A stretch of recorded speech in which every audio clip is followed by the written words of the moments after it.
All right, everybody. John, how you doing tonight? I'm great. I'm excited. Yeah, we're going to have some fun. Uh, but before we do, I want to introduce our next guest, and also I want to thank Sammy Thunder for letting me borrow his time slot tonight. So, after 10 seasons, he finished with a career 2.91 ERA. In 1987, he was inducted into the Northern Iowa Hall of Fame. In 2000, he was inducted into the Orioles Hall of Fame.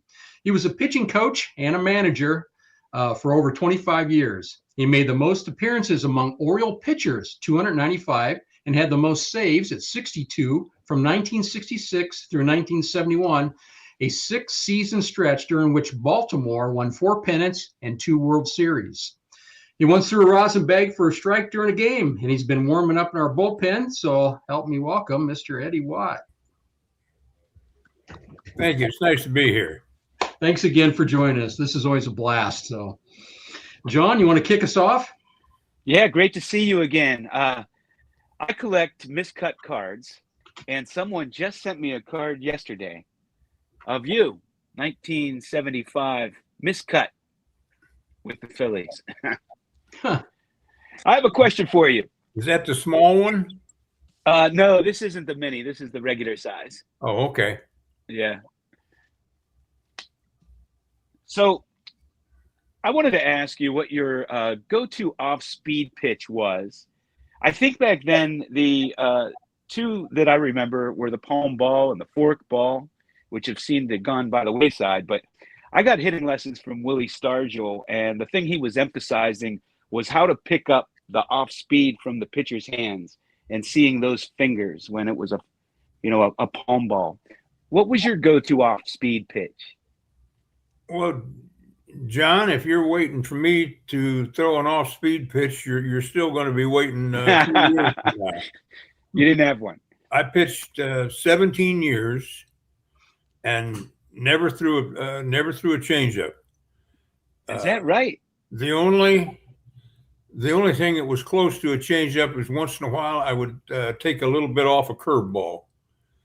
But I will say I threw one changeup in spring training against the Mets one time when I was with Philadelphia. A catcher that had never caught me before was catching. I got a strike on a hitter. He put down changeup. I shook him off.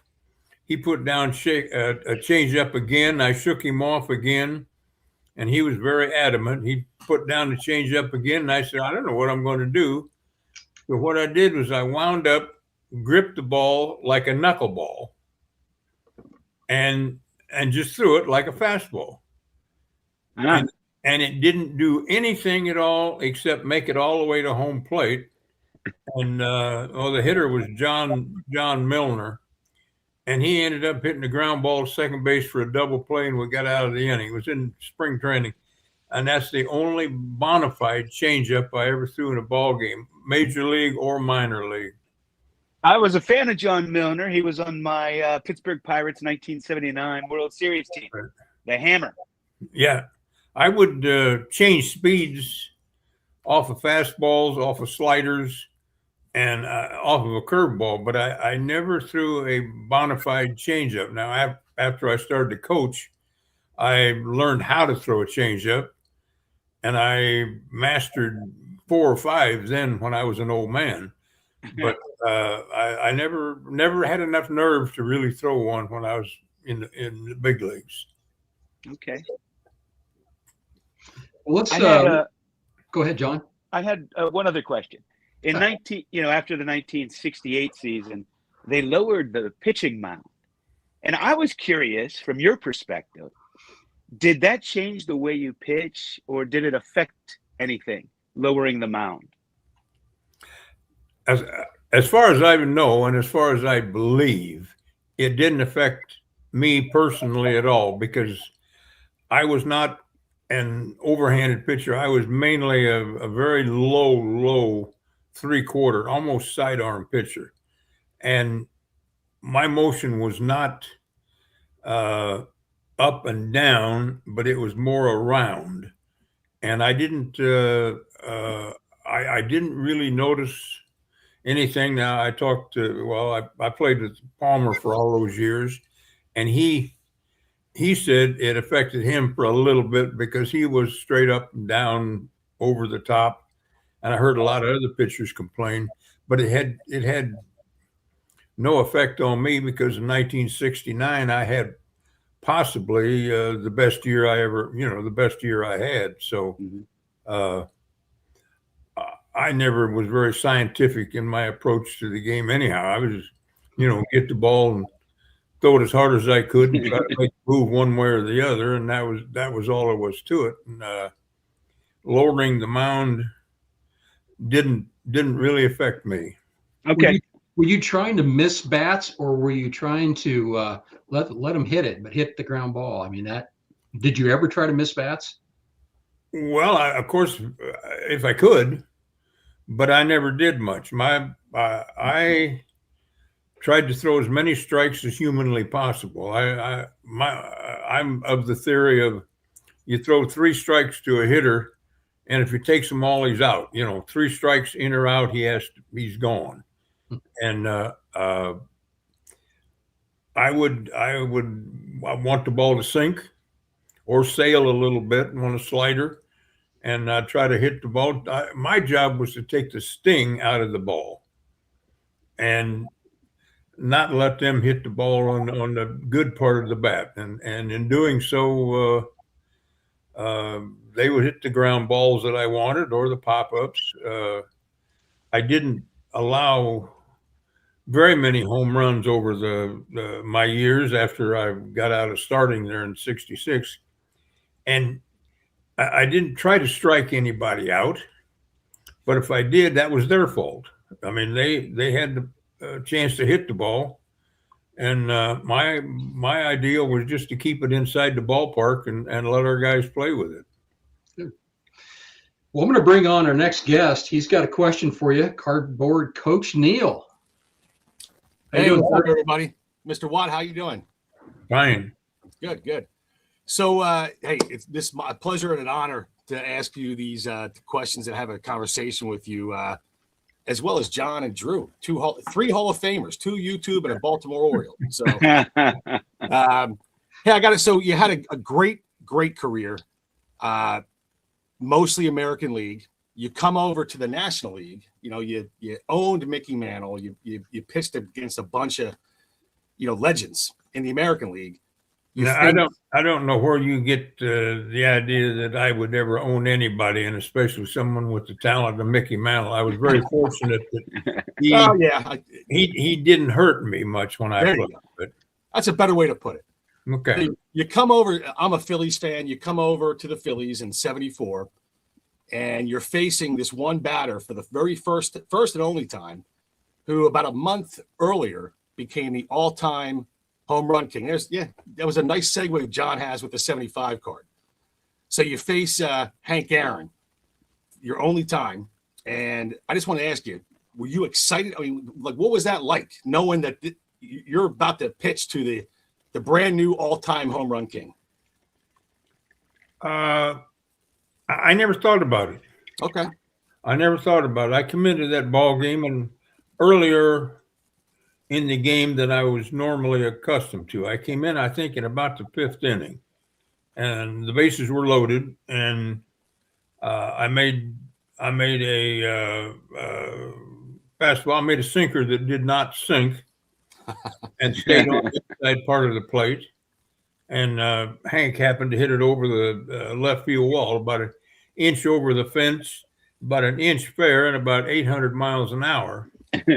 But I didn't realize that was the only time I ever faced him, because I had faced him in spring training many times. Okay. Because we were in Miami, they were in West Palm Beach all the time, and we would play quite a few times in spring training, and I had faced Henry Aaron, and I was I'll finish that story in just a second, but I didn't realize that was the only time I ever faced him. And later on, when I was working with the Braves as a pitching coach in the minor leagues, Hank was the farm director, and we talked about that. And of course, he had forgotten who he hit the home run off of, and it an interesting fact. I was going to use it as a trivia question, so I won't spoil it and tell you.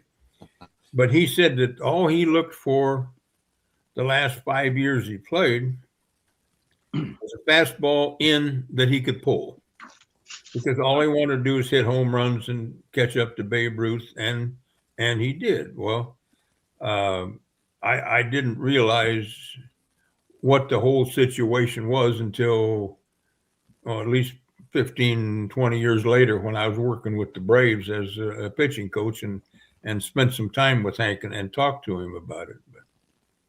Okay. Now, looking back, how cool is it that you gave up one of his 755 homers? A little cool. Got to be a little cool. That to me is an awkward question. I don't think giving up my first home run in professional baseball, which I gave up to Smokey Garrett in 1962, or the last one I ever gave up was to somebody else. I can't see that either one was. I mean, they happened, and they all had an effect, but they all weren't monumental to me. I mean, you know, I was going to give up some, and I didn't give up many home runs. Not at all. I had 98 innings, I think, in 1967 or 68, and threw one home run. Yeah. In the 98 innings. Now that was something I was very proud of. But, that's one of the things I read. It was you gave up very, very little home runs. Right. Ground ball type pitcher. Yeah. That was my job. I was never and you talk about missing the bats and stuff. I struck out a few. I struck out a few people on a breaking ball. And I would sneak a fastball by a few, but I was not a strikeout pitcher. I never intended to be. Let him hit.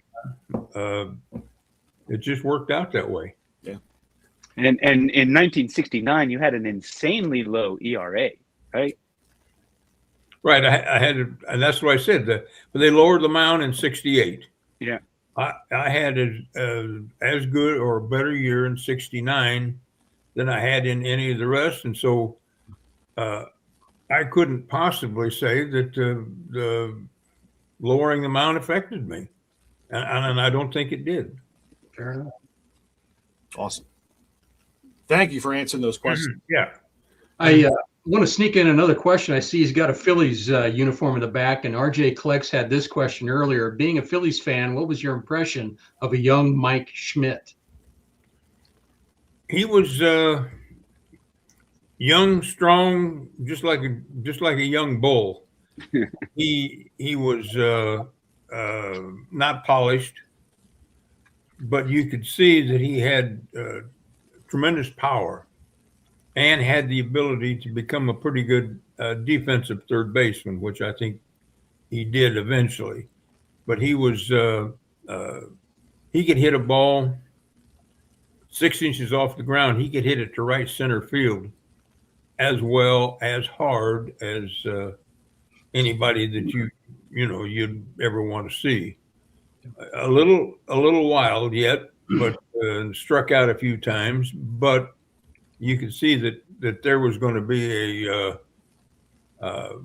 very, very talented, strong baseball player.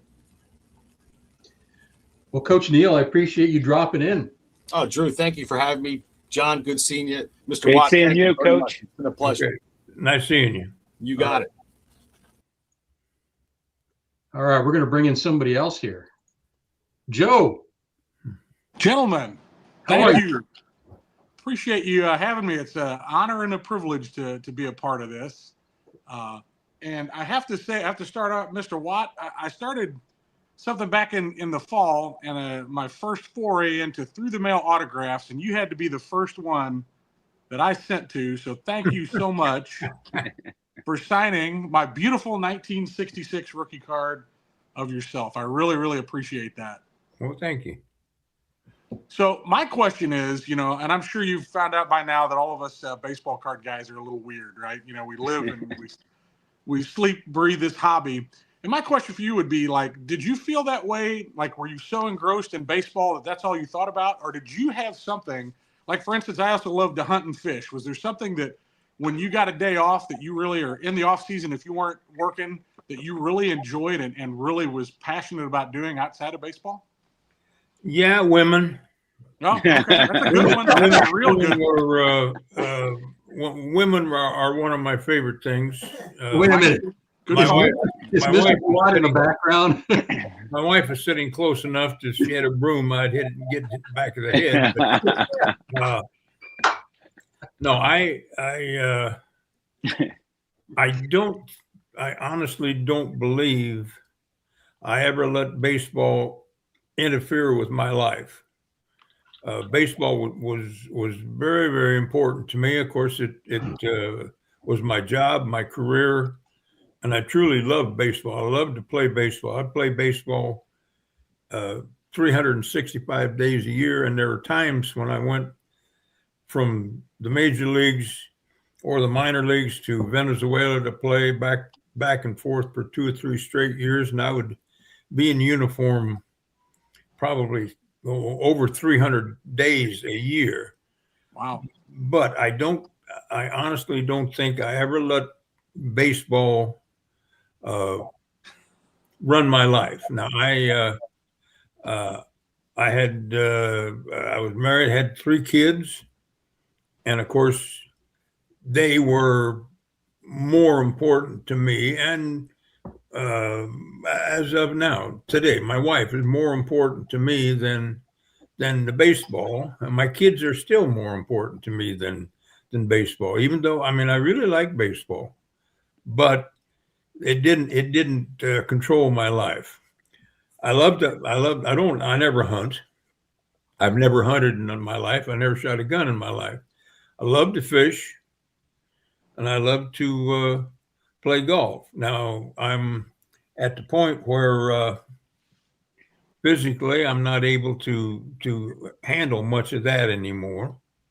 So I've kind of turned into a television watcher and a crossword puzzle worker. But I truly like to do things, and I like to say I'll be grateful to baseball for all my life, and I'll be grateful to the people in baseball that helped me along the way and taught me things and took care of me and gave me the opportunity to play. But baseball did not run my life. Well, thank you very much. I really appreciate the answer. I couldn't have asked for a better answer. I can't wait to tell my wife about it. Thank you. Well, thanks, Joe. gentlemen. Mm-hmm. All right. Were you a better fisherman or golfer? Well, that's a poor question. I'm probably a better bridge player than either one, but at one time I could play golf pretty well. I was a 2 or 3 handicap for a few years after I retired. Nice. And I got to where we have our own golf course there in North Bend, of course, and I would play a lot, and I got pretty good. Yeah, 2 or 3 is good. Most amateur golfers are 2 or 3 per hole. Yeah, I love to fish. I'm basically a bass fisherman, and once in a while crappie or some kind of panfish. But I guess right now I physically I can't handle too much of either. I still do a little bit of both. We had a question earlier here, Mr. Watt. I read in a Brooks Robinson biography that you convinced a bat boy he was about to score a date with Anne Margaret. Is that true? That's true. We were as there's always a little bit of truth to everything that I have ever said. And when I was in the Basin League, in 1961. My catcher was a kid named Lloyd Flodine, and he was from Glencoe, Illinois, and went to the University of Illinois, and then went on and got with the Mets and went up to AAA. And he was from Glencoe, Illinois.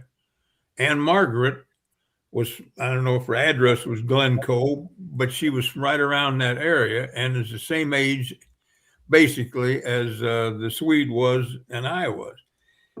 And Lloyd and Margaret were in the same bowling league. Now, they didn't play together, but they were both in the same league. And she was, I think, probably senior in high school, freshman. I think she ended up going to Northwestern University there in Chicago, and was just starting to become well-known, a star, semi-star, and then she got a big break in a movie, and of course Lloyd, we always call him Sweet, always talked about her being his hometown, like I would talk about maybe Marg Helgenberger, because I'm from her hometown. So I think his name Roy Firestone, who was our bat boy in '66, and he went on to become well known on ESPN and a few. Oh, wow! Yeah, he was the best. He was the best interviewer. As an interviewer, and he was the bat boy, and I think he was 16, 17 at the time, or maybe not quite that old. And I kind of made up this story that I knew Ann Margaret, and I knew enough about her because of what Swede was telling me. But so I had him convinced that when we went out and played the Dodgers in the World Series there in '66, I was going to fix him up, get him a date with Ann Margaret. And of course, he was walking on a cloud. And when we got to LA, I don't know, I must have come up with some kind of an excuse where she might have been somewhere else, or I don't know what it was. But I run into him years later, and then he reminded me of the story. But it did happen, yes. All right, we're going to bring on Melissa. She's been waiting in the back. So, Melissa. Hey, Hi, Melissa. guys. How are you? Hi, John. Mr. Watt, I just want to say that when you said women, my husband's sitting over here and he spit out his drink because he was laughing so hard. So my question to you is there a player that you played with or against that you feel doesn't get enough consideration for the Hall of Fame? Well, there's quite a few that were very, very good. A lot have been in the Hall of Fame, and some of the players that I played against that maybe made the Hall of Fame but didn't really get the consideration they should. Al Kaline was one. Al Kaline was a tremendous baseball player. Now, I think Al's in the Hall of Fame. I'm not sure. Yes. But he was never spoken about in the same breath as Mantle, Mays, Clemente, et cetera, et cetera, et cetera. But Al Kaline led the league in hitting his first year out of high school. He was a tremendous outfielder, great arm, just an all-around really, really good player. So that's the first one that comes to mind. Boog Powell, that I played with, was very, very important to the Baltimore Orioles' success. Hit a lot of home runs, drove in a lot of runs. And Boog was an excellent first baseman. Now, he wasn't agile. He didn't cover a lot of ground, but he had probably the best hands, some of the best hands of any first baseman catching a thrown ball. Now, I don't know whether his numbers would put him in the Hall of Fame. I don't really know, but that's a couple guys I can think of right offhand. There are others that Pete Rose, I think, will have to go to the Hall of Fame. You got more hits than anybody that ever lived and that probably ever will live. You got over, 4,400 and some odd hits. Should be in the Hall of Fame. I don't think Pete was as bad a person as a lot of people represent him. I think Pete will make it. I don't know. How about a Bobby Grich? How about Bobby Grich? Thank you for asking that. I was wondering that too. Bobby Grich came up. He and Don Baylor came to Baltimore at the same time, and Grich was a very, very mature kid. Played second base to start with, and then he went on and ended up, I think, playing mostly first base or something. But he was. I don't know. I would have to sit down and look at his numbers now. See, I couldn't vote for anybody on the Hall of Fame just because he's a good guy or a bad guy or anything else. I'd have to see his numbers and how they compare with people at the same time in the same era doing the same job. Now I don't know how he compared. He lasted quite a while and was a good player, an excellent player. Whether excellent enough to get to the Hall of Fame, I don't know.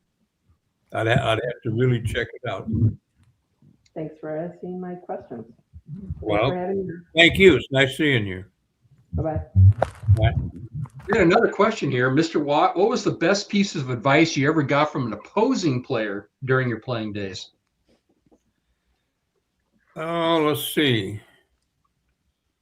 Ken Harrelson is one that comes to mind right off the bat. That's the first time that's ever been asked. I was in spring training in 1966 when I made the club, and Hawk was playing in with the Washington Senators at that time, and we were playing them and Hank Bauer, who I have to thank 1,000 times for giving me the opportunity to play in the big leagues and giving me the opportunity in spring training, brought me into the ball game, and I pitched, and I happened to, I think, strike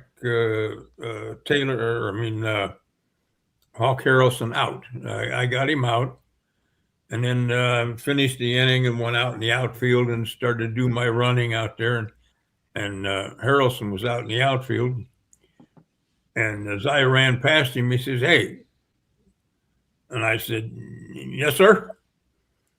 And he said, "You did very well. Just keep doing what you're doing. Don't let anybody change you, and you'll get to the big leagues, and you'll stay there for a while." Caught me flat-footed. I was surprised, but it did a lot for my ego. It did a lot for my confidence, and I never really saw him after that and talked to him after he got traded to Boston, and then he went on to the White Sox as a GM or something. But I'll always remember that 10-second conversation in the outfield. That meant a lot to me. Yeah, that's very interesting. We still have another guy waiting backstage, but I want to ask one more question here before I lose it. It's from Mookie. Mr. Watt, how much did Brooks Robinson help a ground ball pitcher? What was your relationship with Mr. Robinson? My relationship with Brooks Robinson had very little to do with baseball. It was all baseball, but Brooks Robinson was an outstanding human being. He was the most down-to-earth,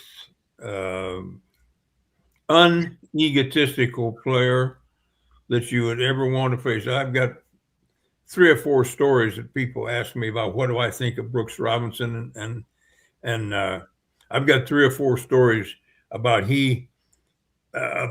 One with my wife taking care of her and stuff. but my relationship with him was very good, and having him play third base couldn't have been any better. There's never been a better third baseman, and trying to get everybody to hit him a ground ball was my half of my job.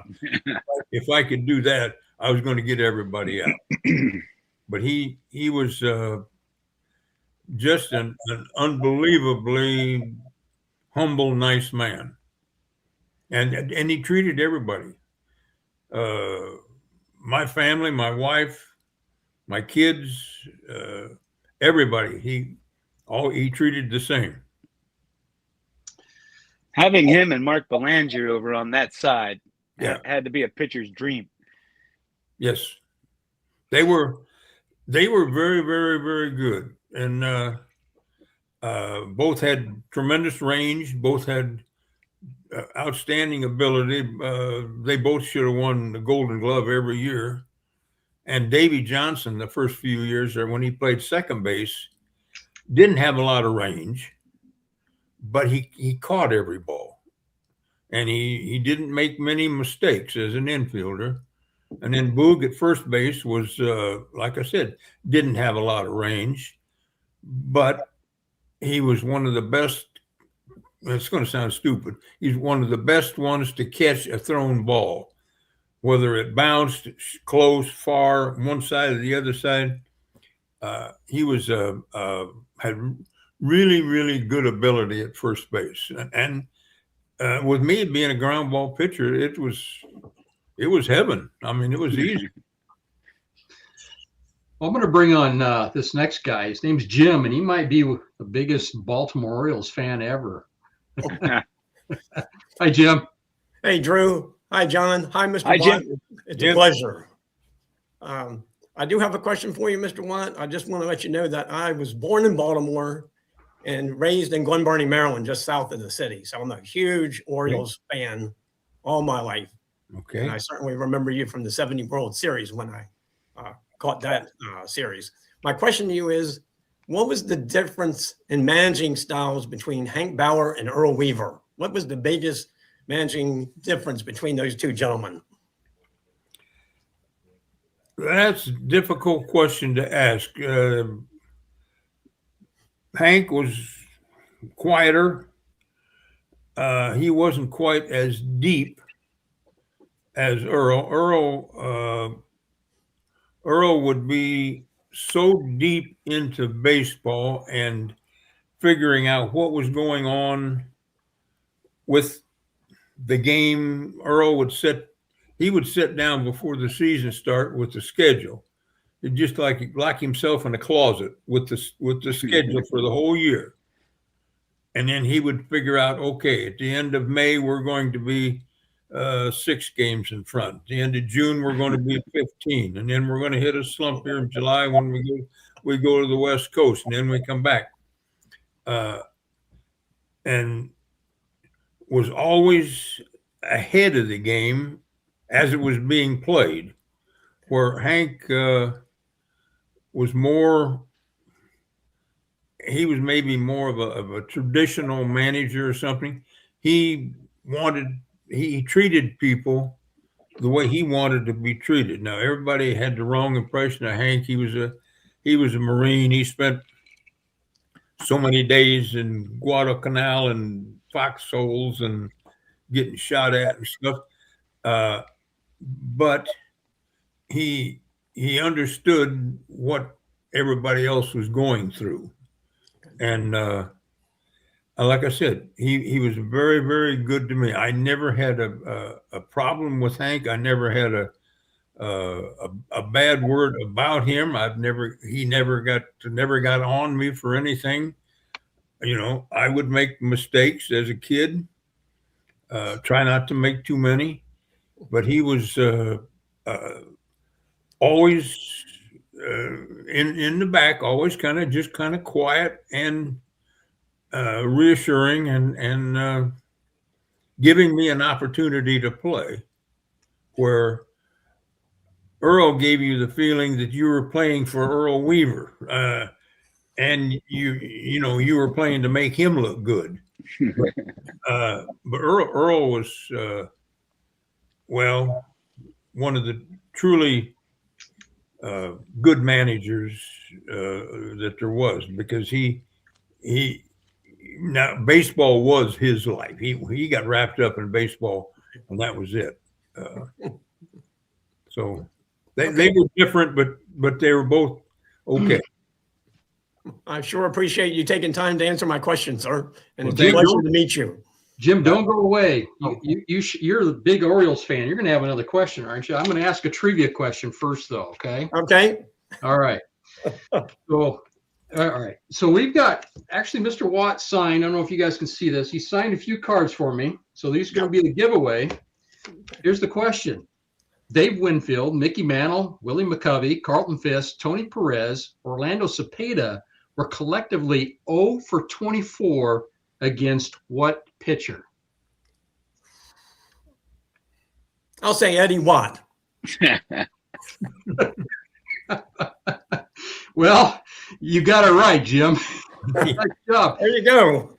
Mr. Watt, how did you do that? How did you pull off an 0 for 24 against Cepeda, Perez, Fisk, McCovey, Winfield, and Mickey Mantle? Plus, I want to add something else to this. I looked this up. The following Hall of Famers didn't get a hit either. Jim Cott, Catfish Hunter, Bobby Cox, Tony La Russa, Gaylord Perry, Don Sutton, Raleigh Fingers, and Hoyt Wilhelm. Well, Hoyt wouldn't get a hit off anybody, so I won't take much credit for it. If you, That's funny because I think he homered at his first at bat in the majors. he might have. I don't know. He did. He did. And that was probably the last time he homered. I don't know. I don't know why any of those didn't get hit. I would say the majority of them were right-handed. Mantle, of course, we hit left-handed, and who'd you say, McCovey and somebody else? Yeah, we had you had Cepeda, Perez, Fisk, McCovey, Winfield, and Mickey Mantle. 0 for 24. Yeah. Great players. And then of course the other list I had were managers, pitchers for the most part. Just right at the right time, I guess. And then you can turn that question around, Drew, and say, why did a Yankee shortstop in about 68 hit 198 for the year, but go 9 for 10 off of me? Ruben Amaro, when he was with the Yankees as a shortstop, a good fielder, but I think he was 9 for 10 off me for the year. Oh, wow. I'd get Mantle and somebody else out, but I never got Ruben out. Do you think you took him for granted, or he just enjoyed your style? No, I don't think so. I think anybody that walked to the plate with a big league uniform on, you can't take for granted. Yeah. There are people that are much better than other people, but the people that are in the big leagues, you can't take for granted. Yep, I agree. Jim, John, got another question? Well, I know Mr. Watt came up with the Orioles in the '66, and I know you came up as a starter. You started, I don't know, I know at least 13 to 15 games in the '66 season. Yes. What was the biggest reason that they made you into a reliever? Well, I'd played 4 full years in the minor leagues, and I started 100 games. And I pitched in relief. In one game in the minor leagues, and I got to spring training, and I was not penciled in over the winter to play with the Orioles. I was supposed to go back to Rochester and play AAA. Now, by this time I was married and had 2 kids, and I didn't know how long I could last playing minor league baseball. But they set it down, and the trade for Frank Robinson is the reason I got to the big leagues. because the Orioles traded Pappas, they traded Darrell Knowles, they traded let's see, no, Turkey didn't go on that trade. A couple guys, I mean, John Buzzard, I guess. They traded off 4 or 5 pitchers, so they only had about 7 or 8 pitchers coming back. Okay. And some of the pitchers they had were Don Larson, who was almost 40, Robin Roberts, who again was almost 40, and they needed a pitcher. They had their 4 starters, and I made the ball club not as a starter, not as a relief pitcher. I made it as a pitcher. I was like the 10th man on an 11-man staff, and I ended up pitching well the first 4 or 5 times out of the bullpen. And then when Steve Barber got injured and didn't pitch the second half of the year, Bunker was hurt. I was the logical choice because I was a starter all the way through the minor leagues. Okay. But at the end of that 66 season, I had a very, very good record as a relief pitcher. And I was a mediocre starter. Okay. And mediocre starters don't last long. And Hank Bauer come up. We were on one of those caravans that travel around to Hershey and to York and places over the winter. And Hank just took me aside and said that I would never start a game in the big leagues again if he had anything to do with it. Okay. And consequently, when Phoebus came up in 66, he started in place of me. I went back to the bullpen, and I never started another game in the big leagues. Stayed there in Baltimore for, 7 more years, and then Philly, and then went to a couple of weeks with the Cubs. But, well, part of it was I didn't throw a changeup. My ability was as a relief pitcher. I could pitch an inning or 2 or 3 every day, and one day just as good as the next day, and maybe better the next day. Where I wasn't that good a starter. Well, I wasn't a very good starter. Right. Well, you did have a couple no hitters in the minors. Yes, in minor leagues, I could be a starting pitcher, but I played basketball in college. Cool. We played basketball right up until the 1st of March or something. Of course, we had about 6 inches of snow and 10-degree weather. We had no spring training, couldn't work. So I threw about 3 or 4 times in a gym up against a wall, and that was my spring training. When the season opened, I pitched the first game, and I pitched 9 innings and struck out 15 people. And then I couldn't lift my arm for about 4 days. And my arm bothered me every time I picked up a baseball after that. So when I was pitching in the minor leagues as a starter, I never threw between starts. I never threw batting practice. Okay. I very seldom even played catch because I had to give my arm all that rest.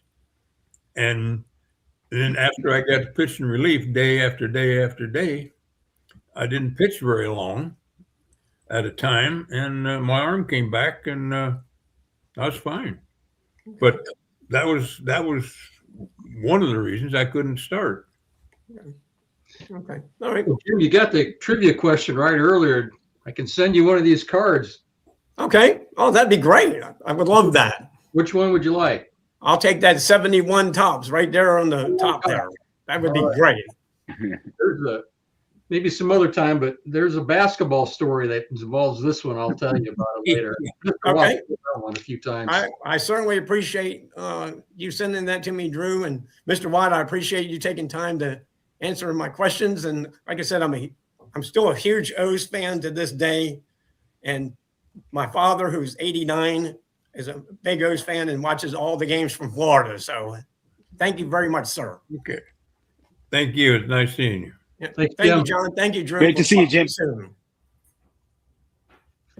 We had a question earlier from Eric, the Card Closet. He wanted to know, in your Basin League days, did you ever play in Sioux Falls? No, we played. I played in Sioux Falls in college.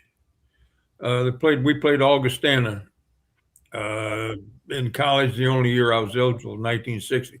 Basin League, we played in Watertown, South Dakota, where I played. And then we played in Huron, which is right beside Mitchell. And we played in Winter, South Dakota. We played in Pierre, Rapid City, and Sturgis. It was a 6-team league.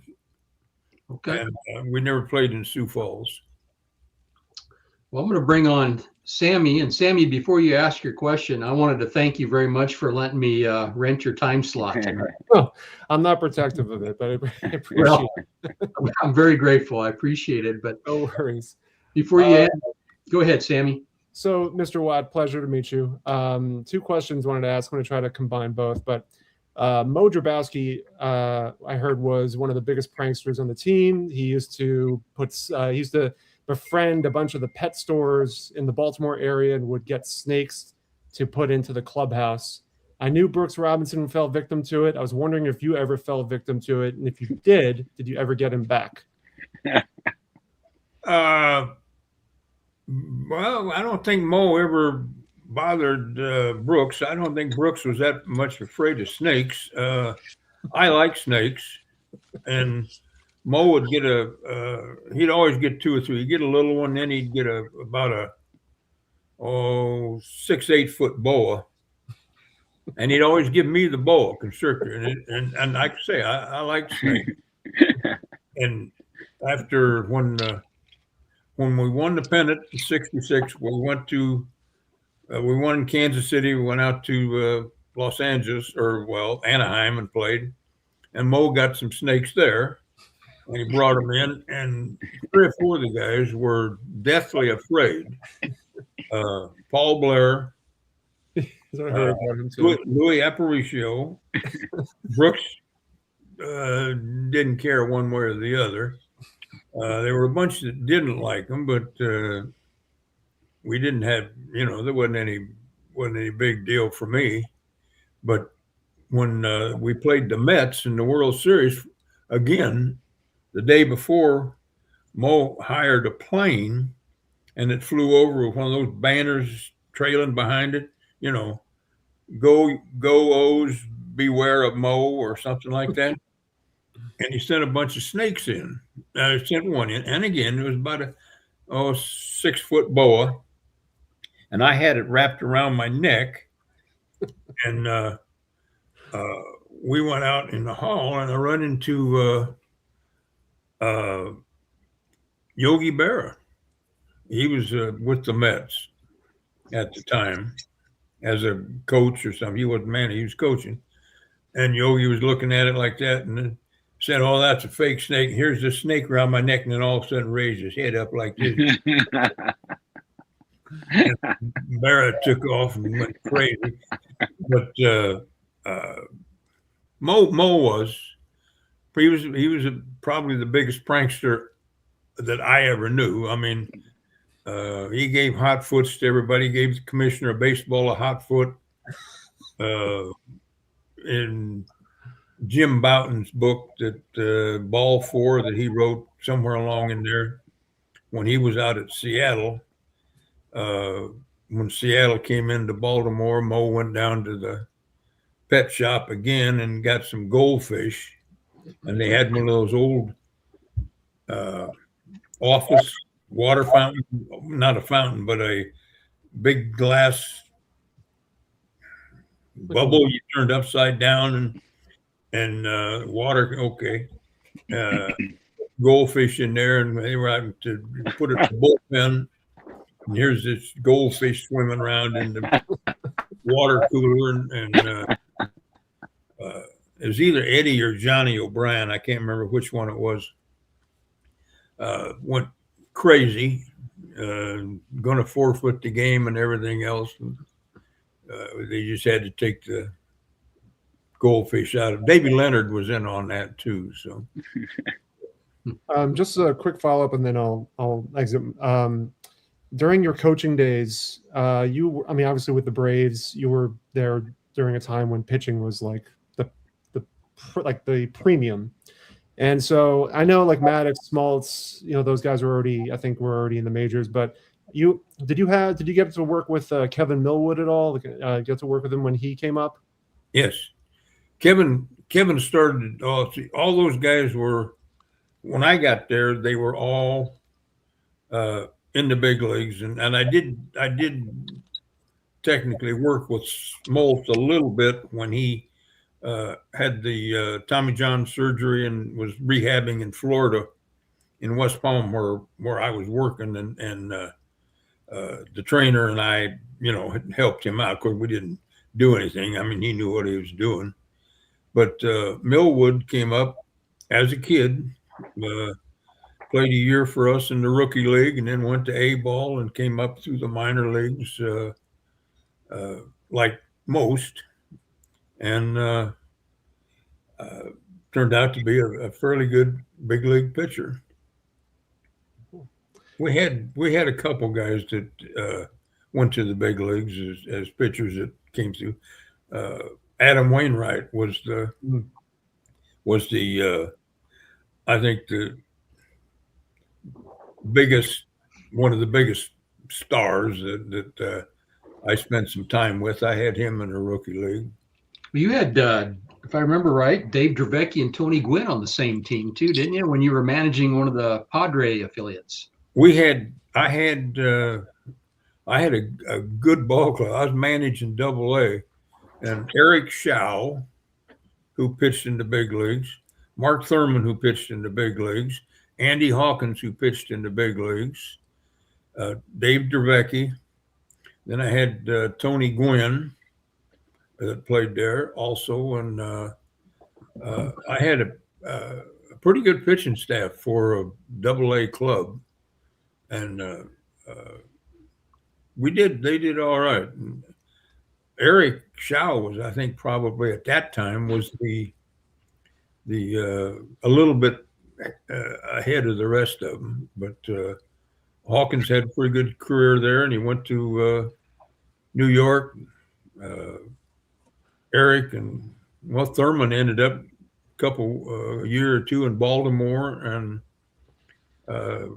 Dave went to San Francisco, where he had the arm problem. He got cancer, and they froze his arm, and then he come back and pitched again. And then he broke it in the dog pile after they won something. Then they had to amputate his arm and stuff. But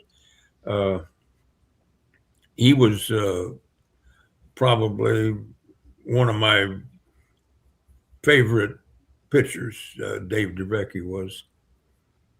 He worked hard with probably the least amount of natural ability of any of those guys. Interesting. Thanks so much, guys, for having me on. Pleasure to meet you, Mr. Watt. Enjoy the rest of the time. Thank you, See you, Sammy. Sammy. I got another quick trivia question here for everybody in the chat. Here's a photo.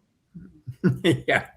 All right. So this is during the Vietnam era, right? And in the middle, I think we have General Abram. On the very far left, we have a major. I don't know his name. Wilcox. And who was it? Major Wilcox. Thank you. All right.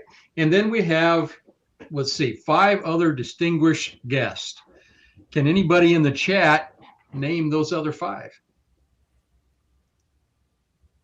Where's the photo? Do you see the photo at all? Can I? Can you guys see the photo? Where would it be? I can see it. I can see it. Yes. Okay.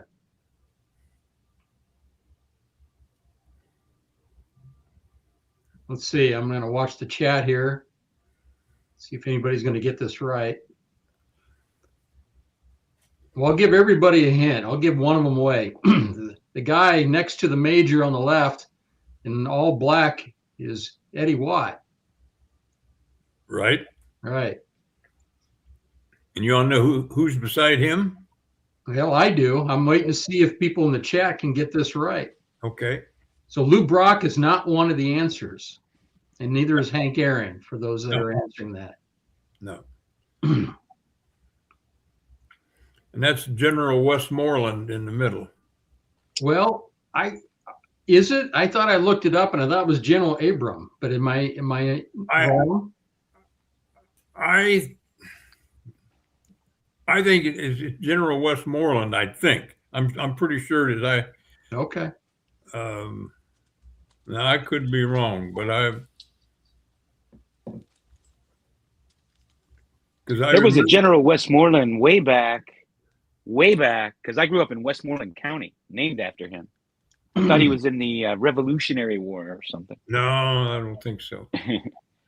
But okay, well, I don't see any right answers here. As I said, it's not Brock, but Don is on the right track here. He sees Bob Prince.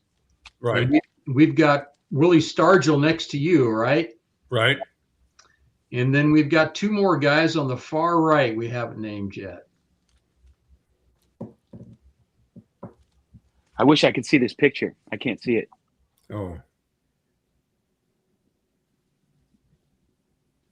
Well, all right. I think I don't know if anybody's going to get it right. So on the very far right, we have Mudcat Grant, right? Right. And then we have Merv Retman. Right. Yep. So that's your 5. Thanks for playing along. I thought that was a really neat picture. Your son Ed had sent that to Tina, I believe it was, and then Tina forwarded that to me, and I enjoyed looking at that picture. I thought that was pretty right. neat. When they went through a bunch of our stuff and they divided it up, and Eddie came up with the picture, and he's in Fort Huachuca right now, and he has that enlarged and put on the wall on his thing, and I'm almost sure, I would bet that it's General Westmoreland. Okay. We took that in Vietnam in 1970. So that picture was taken before you guys played the Pirates in the World Series in 71? Yes. Okay. Yes. So that was kind of a foreshadowing, wasn't it? Yeah, it was. We had quite a time on that tour. There were the 4 of us plus Bob Prince, and then when we got over there, Major Wilcox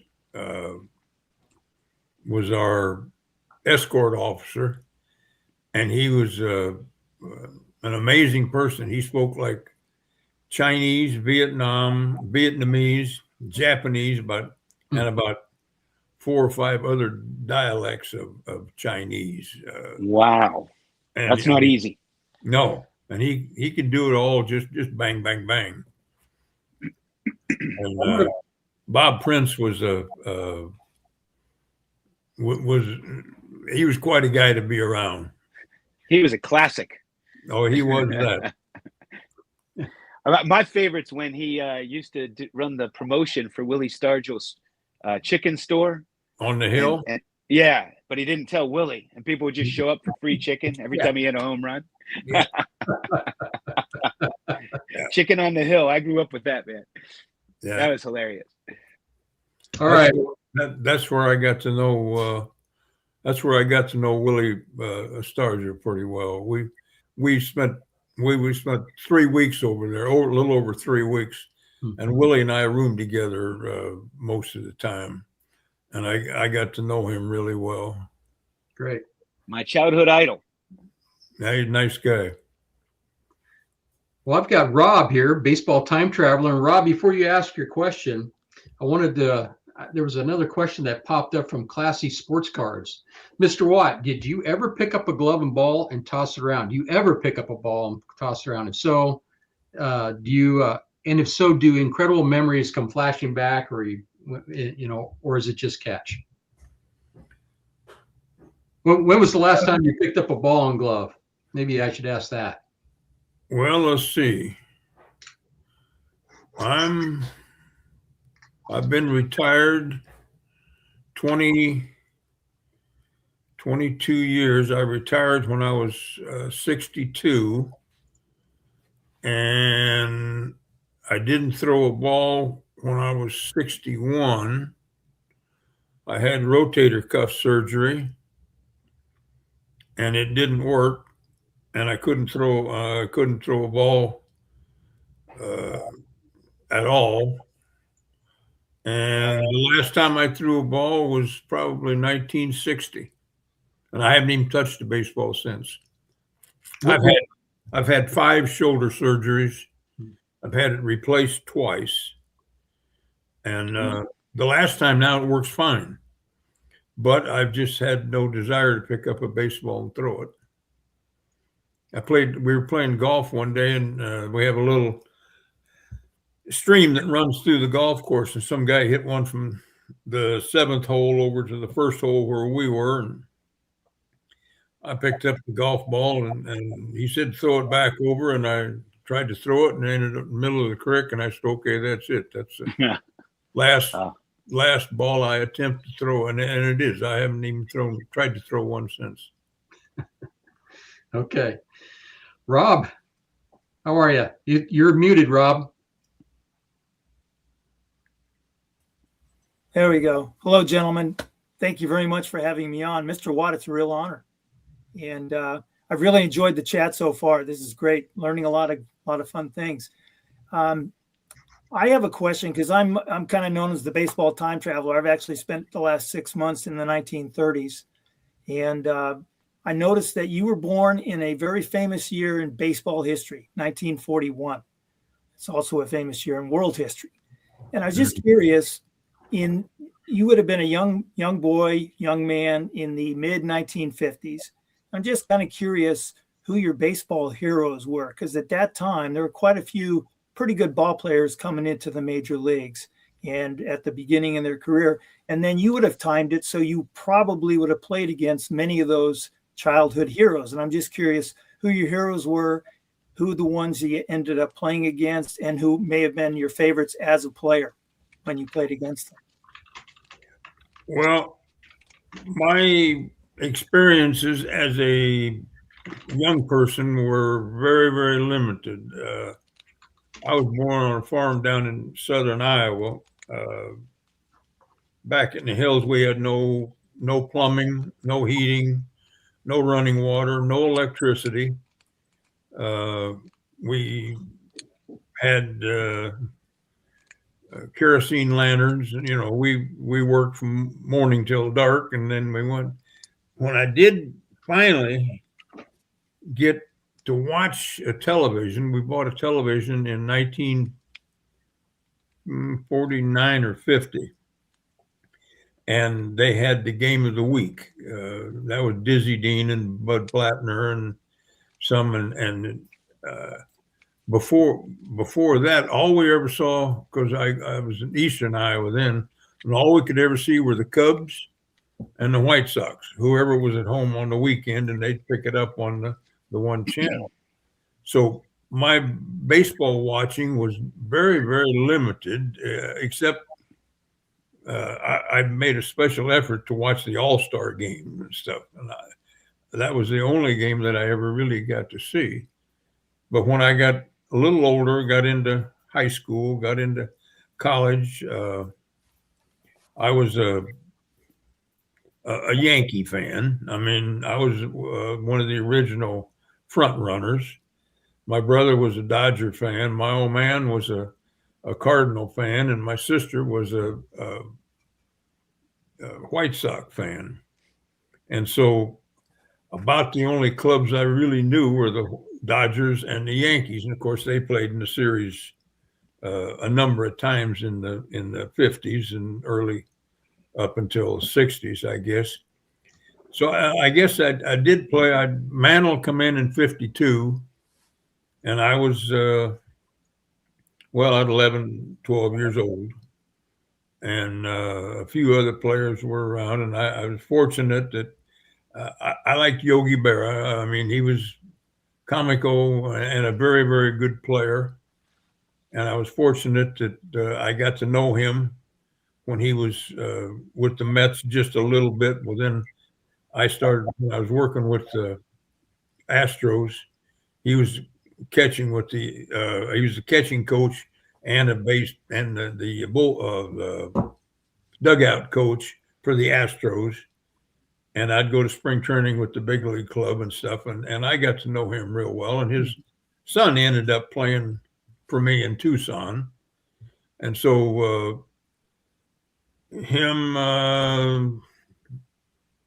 and just, all the big names. And I don't really, like I said, I didn't have the opportunity to become much of a diehard fan because you can't get much out of newspapers and television then, especially where I was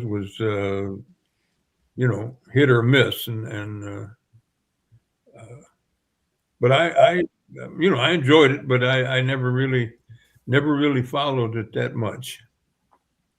Well, I know, I'm a little bit younger than you are, but I do remember watching the Orioles play the Dodgers in the '66 series, in the Mets in '69, and certainly Cincinnati in '70 and Pittsburgh. But I have I don't have a specific memory of you, but I do have memories of those games. And it's an honor to be able to say that now I actually was able to talk to somebody who played in those games that I watched as a young boy. Made a big impression. I remember that '66 series, especially for Willie Davis making the 3 errors in the same inning in game. I think it was game 2. Right. And certainly the Mets series. I was a freshman in high school at the time, and we were all glued to our transistor radios listening to those games because, obviously everybody's surprised at what the Mets were doing that year, and the Orioles were such a powerhouse. But some great memories, and I'm glad to say I'm able to talk to somebody who was part of that experience. Well, thank you.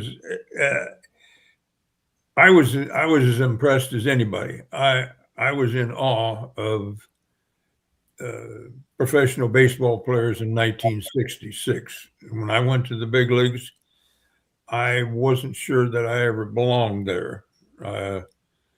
And I laugh, and Brooks always made fun of me. Because I called him Mr. Robinson for a long time. Drew calls me Mr. Watt. I can't get him to call me Eddie or anything else. But I called Brooks Mr. Robinson until I got to know him, and Frank Mr. Robinson also. It was just such a complete. Well, I don't know how to say it.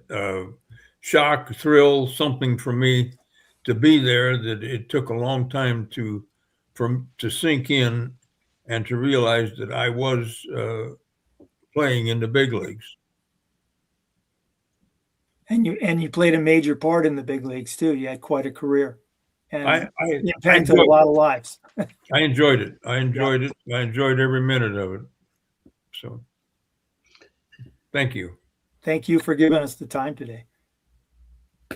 Anything else you're wondering, Rob? Before I move on to the chat here real quick? No, go back to the chat. I'm good. Really enjoyed it. Thanks for having me on. Thanks, Rob. Good seeing you. Mr. Watt, who was your baseball hero growing up, or heroes growing up? Kind of segue right from what you were just talking about. Well, Joe DiMaggio was just going out of his prime, and I guess Mantle was coming into his prime, and I think probably Yogi Berra, as much as anybody. The Cardinals, Stan Musial, I guess, was one of my dad's favorites. He was a Cardinal fan, and Musial was one of his favorites. But I guess I just liked everybody. I mean, I liked them all. There were a lot that were I liked a little better, but like I said, I was a Yankee fan. Some reason Gil McDougall always stuck in my mind as an idol of mine, and I was not a infielder, but We'll get another question from the chat here. Mr. Watt, how good was the pitching staff for the 1964 Aberdeen Pheasants? Being modest, the Aberdeen Pheasants of 1963, because I wasn't, or 64, 63, whatever it was, had to be the best Class A pitching staff ever assembled. I was the oldest. I was 14-1 and had I only had 16 starts. And then I went on to AA after that. I was 16-1. Jim Palmer was 12-3. Davy Leonard was 16-4. And Davy got, 6, 7, 8 years in the big leagues and was a very valuable member of the Baltimore Orioles for all those years. There was Tom Fisher, who went to AAA, had some good years. He was 55, and he got to the big leagues a little bit with Baltimore. And the other guy was a guy named Don.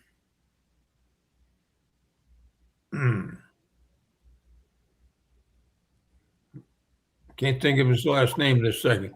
The left-hander. He was from Minnesota, and he was a little bit goofy.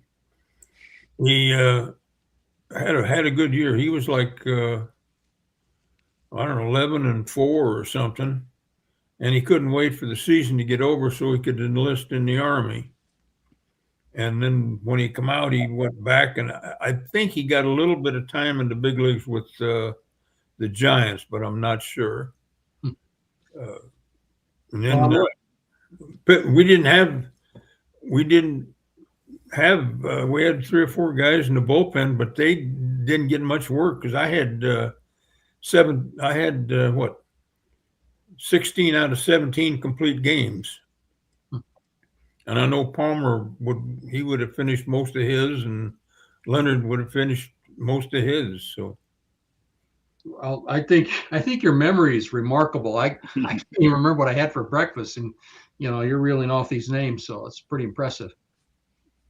But it was a good. We were 29-3, and I remember Cal Ripken. It was my 3rd year playing for Cal. I played for him in 62, 63, and then this was 64. Mm-hmm. And I played for him for the 3 years, and he took me aside. He said, we've had some struggles. First year in Appleton, we struggled. Then we struggled the year before. He said, doing good. He said, we're 29-3, and he said, we should be 30-1.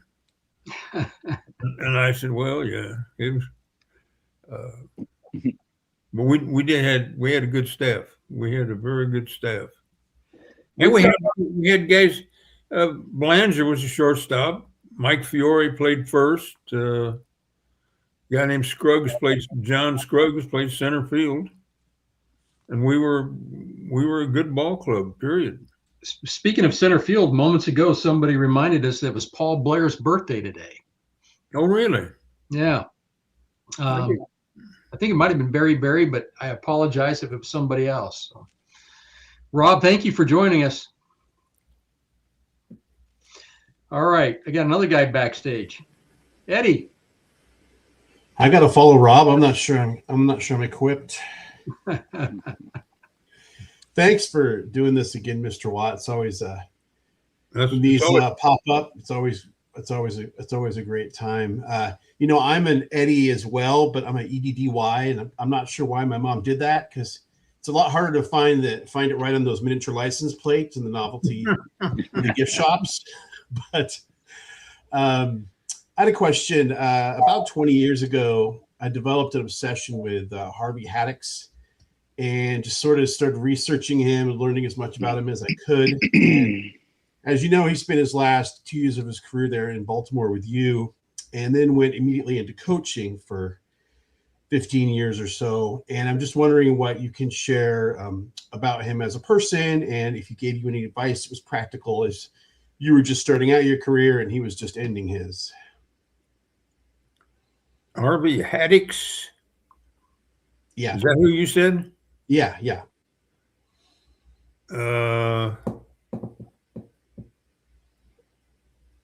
Well, hope I didn't get my years wrong. He was.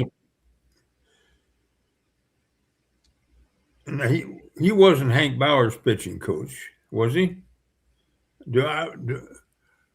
He was a reliever by the time he got to Baltimore, and he didn't pitch all that much, but a small guy, smoked a lot. Yeah, he's a left-handed pitcher. With the Pirates. Went back to the Pirates. He's the guy that pitched the 14 inning shutout, no hitter and stuff. Just wondering what experiences you had with him, if any, in your travels. Not very many. I don't recognize him. The pitching coach that we had, that Hank Bauer had, was not Haddix. It was no, that's the name. I can't. He was from Oklahoma. I can't put my. Hank had Billy Hunter, Woodling, Sherman Lawler. I can't think of the pitching coach this second. He was a pitcher too, but it wasn't. I don't think it was Haddix. Might have been. Yeah. Who was your pitching coach when you were first in Baltimore then? I don't know. I can't think this second. Yeah. I don't. I remember I've talked to him. He had 12 dogs in his lifetime, and they're all named Jack, but I can't think of his name. It seems on collars on the name tags, right? Somebody's got a camera that can look up that. Who was the pitching coach with the Orioles? Yeah, might be able to do that. Did you have a favorite pitching coach in all your?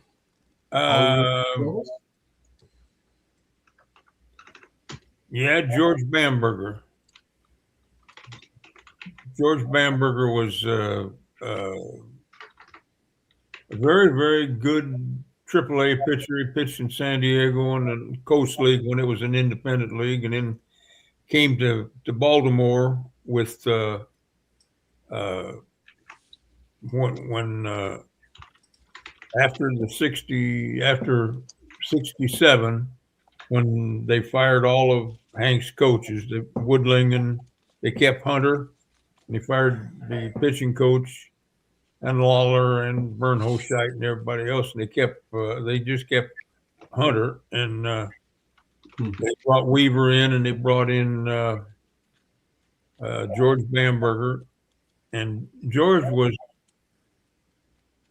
wasn't an overbearing pitching coach. He, if you were going along good, he didn't bother you.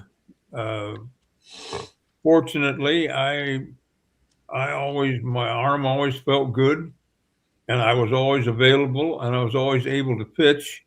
And so George never, I will not say bother me, but never had that much to do with me or the rest of the bullpen, because he spent most of his time, of course, with the starting staff. But he was very, very easy. He'd come by and we'd just talk.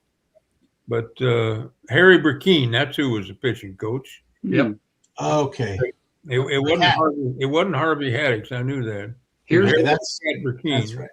Don said that Haddock's pitched for Baltimore in 64 and 65. So that I wasn't anywhere close by then. I was in Rochester, and I was no wonder I had you so confused. I'm sorry. Yeah. Okay. No, Harry the Cat Burkeen was the pitching coach then. I knew, and he lived in Oklahoma. Well, anyhow, George Bamberger was very patient, very knowledgeable, and but he didn't overcoach. Some people like to overcoach to the point trying to make themselves look good. That was not George Bamberger. He coached the players to help them and not himself. All right. That's great. Thank you, Eddie. Any other questions for him? Yeah. No, and sorry my question was so confusing. I had you with the Orioles a little earlier than I maybe I thought you were. No, I never as a matter of fact, 66 was the first year that I was with the Orioles. I mean, I spent all of the rest of the time in the minor leagues. 1966 was the first big league game I ever saw in person. 66 was the first time I was ever in a big league park. The first game I ever saw in a big league park was opening day in 1966, and I ended up pitching the bottom of the 13th inning. So you had a great view, is what you're saying. Yeah. So I had a pretty good start. We've only got about a couple minutes left, and we got to wrap this up. So, John, what do you got? Me? Yeah. What do you got? You always have great questions. I have a question for you, Eddie, and it's kind of a funny one, but of course, feel free not to answer it. How common was it for pitchers back then to doctor the ball? Fairly common. I thought so. Baltimore didn't have many people that did. Dick Hall was too righteous. Mo never did. I think the only guy that ever doctored it, and I can't say that I ever doctored it, but I had a special ritual that I did with my hand before the ball game started. I mean, I'd go down the bullpen, and I'd sit there for 5 innings toward the end, and then my hands would start to sweat when we get to be the 6th inning, and game was close. So I would dry my hands, then I would put baby oil, just regular Johnson's baby oil on them, rub it in, and make it to where it wasn't slick, but it was kind of just kind of tacky. And then I had my own rosin bag that I got with brick rosin, and I'd cut it up and I put it on my hands, and then my hands would get very sticky. My hand would almost turn black to where I could take a baseball and just put my hand down like that and almost pick it up. I didn't do anything with the baseball, but I did stuff to my hands ahead of time. Then, of course, I was accused of throwing a spitter, and I saved those for very special occasions. Most of the time when we faced Gaylord Perry. I mean, you could see Gaylord would throw fastballs, and you could see it from the dugout. It'd be a fastball. Then you'd see the breaking ball, and then all of a sudden, here come the one with a little bit less spin and flopping and sink. Well, what were some of the things that pitchers would use? Did they use Vaseline, stuff like that? Shoe polish? You can't use, well, getting technical, you can't use Vaseline because you can't get it off your fingers. You put Vaseline on, and you'd better throw 3 or 4 spitters in a row because you can't get it off. That's why they use water-soluble stuff. KY jelly was the very best. Is that right?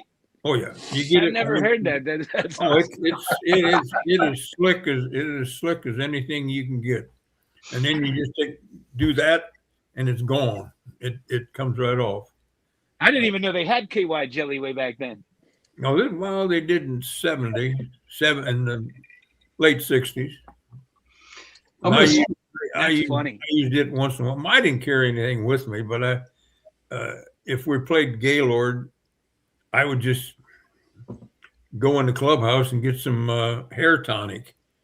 We had everybody looked cool and had sideburns. Everybody had hair at that time too, but put sideburns. And playing him, I would make it very obvious. I'd get the ball back and hold it, and then I take my hand and go.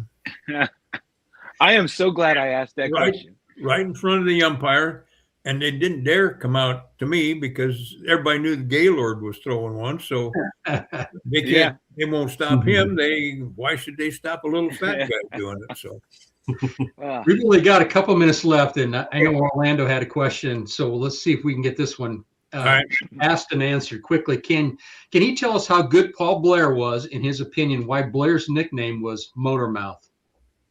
Paul Blair was the best center fielder, the best player at his position that I ever run across. He would play a very shallow center field, and he knew where the ball was going to go before it was ever hit, and he would be there and wait for it. Outstanding. Now, Motor Mouth, very simple. He loved to talk, and he loved to hear himself talk. And he loved to hear himself talk about how good he was. Now, he wasn't bragging. He was just, running off at the mouth.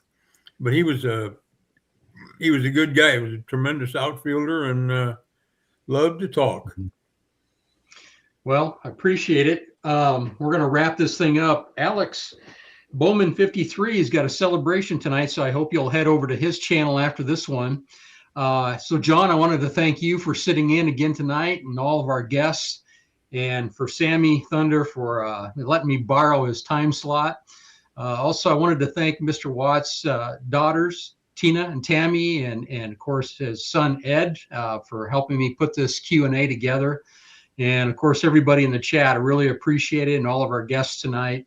And lastly, Mr. Watt, thank you so much for coming on. I absolutely enjoy it, and I think I can speak for everybody else by saying that your answers, your questions, and all of that is it's wonderful. So I appreciate it. Well, I thank you very much. I know you people don't have nearly as much fun doing this as I do. Well, I really enjoy it. Yeah. Well, thank you so much. So we're going to wrap this up. I thank again everybody for showing up. And Mr. Watt, I'm going to move you down below, and we're going to end this live stream. Okay. All right. It's been a pleasure again. The pleasure is mine. I enjoyed it.